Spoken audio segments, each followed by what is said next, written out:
everyone. So today I'm going to talk to you a little bit about reasonable adjustments. So reasonable adjustments are required to be put in place for somebody who suffers with a disability. A disability doesn't have to be a diagnosed condition, so that's often a misconception, but what it does have to be is something that is either a physical or mental impairment. So I'm going to focus on the mental impairments. It has to have lasted or is likely to last more than 12 months.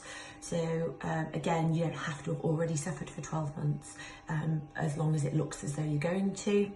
And it has to substantially impact on your everyday life. So not just your work life, but things like lack of sleep, lack of concentration, stopping you from socialising, stopping you from going to the gym.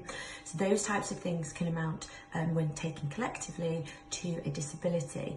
And so that's why mental health, even without a diagnosed condition, can come under the definition of disability. If that's the case, employers have to make reasonable adjustments. What is that?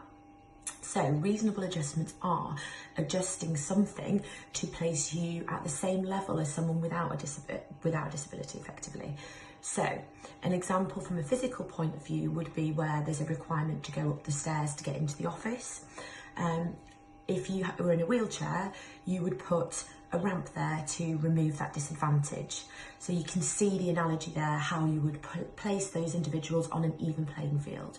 So the same thing has to happen with mental ill health, but obviously it's harder because you can't physically see it. So what we look at is an individual basis, and adjustments aren't the same for everybody. So what might be an adjustment for one person with the same disorder may be different for somebody else. So I would always suggest that you ask the individual first, always ask the individual. And if the individual's not sure, get occupational health or their GP involved. Don't just assume what would be a reasonable adjustment. So examples of a reasonable adjustment would be flexible working, phased returns, quiet spaces to work. It could be certain people like headphones. Other people like to be able to work from home, especially where they have anxiety that relates to travel or being late. And obviously people get anxiety from missing the train or the bus. So providing people with flexibility can be a massive help and a huge benefit to both the business and the employee.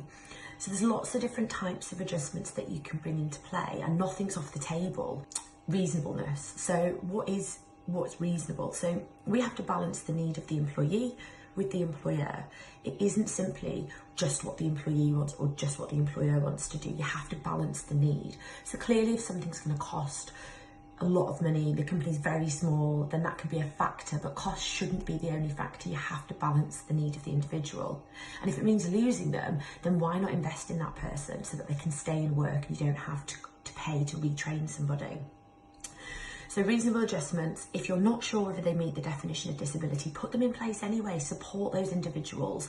Don't just wait and wait for a doctor's note or wait for them to ask for those adjustments. Try to approach this in a pragmatic and preventative way by addressing the issues head on at the beginning and asking people, do they need these adjustments? What can you as an employer do to support them? What can you as a manager, what can you as a colleague do to support individuals, whether physical or a mental impairment in the workplace? Do that now and you will keep skilled employees. You'll also prevent long-term sickness absence, which in turn benefits both the individual and the company. I hope this has helped. If you've got any questions, more than happy to answer them. You can either write a comment below the video or contact me on social media, and I hope to see you again soon. Thank you for watching.